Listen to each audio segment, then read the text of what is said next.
For the last century, the most common belief of how the American continent was settled was the Bering Land Bridge theory, known as the Clovis First model. However, a slew of recent scientific evidence has put the commonly held Bering Land Bridge theory into question.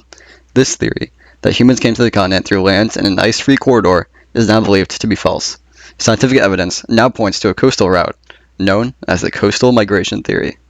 Looking at the American continent around 20,000 years ago, it looked much different than it is now. The Cordilleran glaciers spread across the northwest of the Americas. The landmass of the Americas was much larger than it is now. In the Pacific Northwest, the coast extended over 5 kilometers farther out than they are now. The most contemporary study on the ice sheets of the north, coming out just March of 2022, gives us a date for these Cordilleran glaciers, and more importantly, the age of the opening of the ice-free corridor.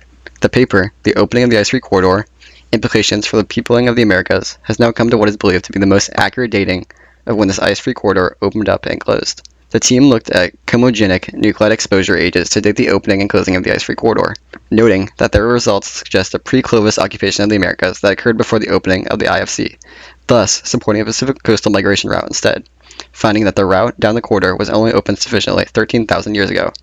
But it was not biologically viable until around 11,800 years ago.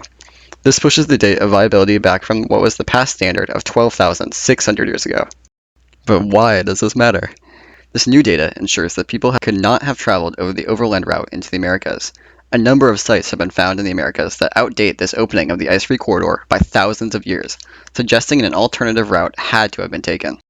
Our first piece of evidence brings us to Mon Verde Chile at the Mon Verde archaeological site. Here, a stone-dubbed serpentine was found. The rock has lacerations, as well as a bifacially naped and retouched edge. What was most interesting was that the rock, scientists say, likely isn't native to the region. The most recent dating of the rock suggests it to be 17,000 to 19,000 years old.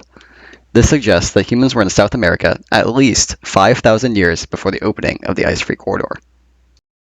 But how did humans get here so early if the ice-free corridor was closed? Coastal migration theory gives us our best answer for that, and one of the best pieces of evidence for coastal migration theory was recently found, a village older than the pyramids located in the Pacific Northwest. Our next piece of evidence brings us to the Tricket Island, Canada, an island along the route believed to be taken by the first people of the Americas. Here, almost 3 meters below the ground, a 14,000-year-old anvil stone was found. Archaeologists have found many footprints and arrowheads at the site as well. It is now believed by science to have been a village, proving that humans had settled the west coast of the Americas 14,000 years ago, nearly 10,000 years before the Egyptians built the pyramids.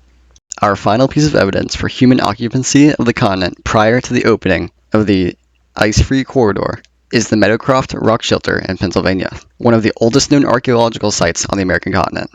This site also gives us one of the oldest dates for human settlement of the Americas, at 28,760 years old. Although initially the radiocarbon dates were disputed, prompting a decades-long debate, ultimately the contemporary scientific belief is that these dates are accurate, making the rock shelters artifacts some of the oldest evidence for the peopling of Americas.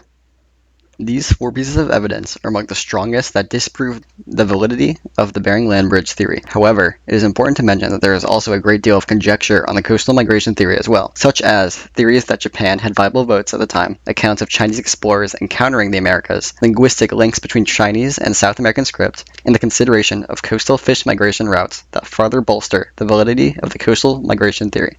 However, these pieces of evidence, while compelling, weren't backed up by at least 3 distinct papers.